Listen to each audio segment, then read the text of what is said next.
السلام عليكم ورحمة الله وبركاته. محمد فريسكا أحييكم من كوكب الأرض اللي الكرة المصرية ما تعرفش عنه أي حاجة. ومن ضمن الحاجات اللي حصلت في كوكب الكرة المصرية عندنا خرج علينا المستشار مرتضى منصور عشان يفاجئنا ويقول وعبد الله معروضين للبيع، ما عندهمش كورونا. فتوح وعبد الله جمعه ما عندهمش كورونا.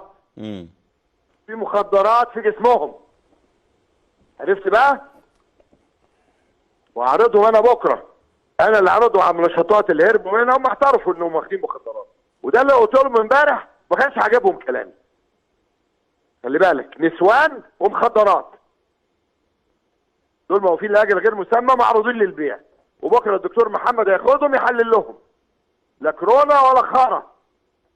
مش عايزين نكذب على الناس وعلى الجماهير. طب أنا هقول لك على حاجة، إن سيادة المستشار بيقول حاجة زي دي أنا مقتنع 100%. أول مرة في حياتي أصدق المستشار مرتضى منصور. عارفين ليه؟ عشان عبد الله جمعه وقف الوقفه اللي والله لو هو اسير حرب مش هيوقف الوقفه دي. اسمع معايا كده.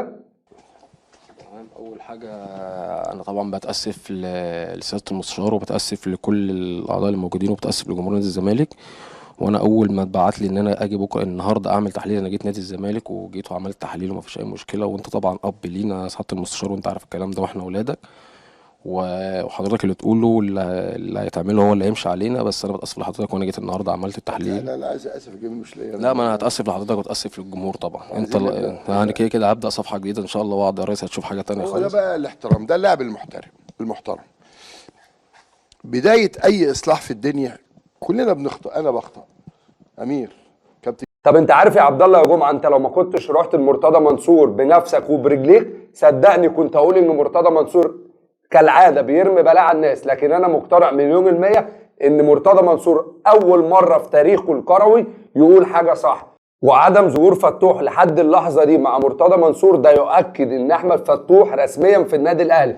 انا ما كنتش حابب ان ده يحصل، وكنت على طول بقول ان لسه بدري على الدوري. كنت اتمنى ان الزمالك ما تحصلش فيه كميه المشاكل دي. وفي النهايه في رساله موجهه لاتحاد الكوره. انا عايز اسال سؤال، لو الكلام اللي المستشار مرتضى منصور ده بيقوله حقيقي تبقى كارثه كرويه ما حصلتش قبل كده ولا هتحصل في التاريخ. مش من المعقول ان 2 لعيبه بقيمه احمد فتوح وعبد الله جمعه يكونوا بيتعاطوا المخدرات. لا حول ولا قوه الا بالله العلي العظيم. وما تنسوش تشتركوا في القناه وتفعلوا الجرس عشان يوصلكم كل جديد. سلام. لفلنا واحده يا ابني.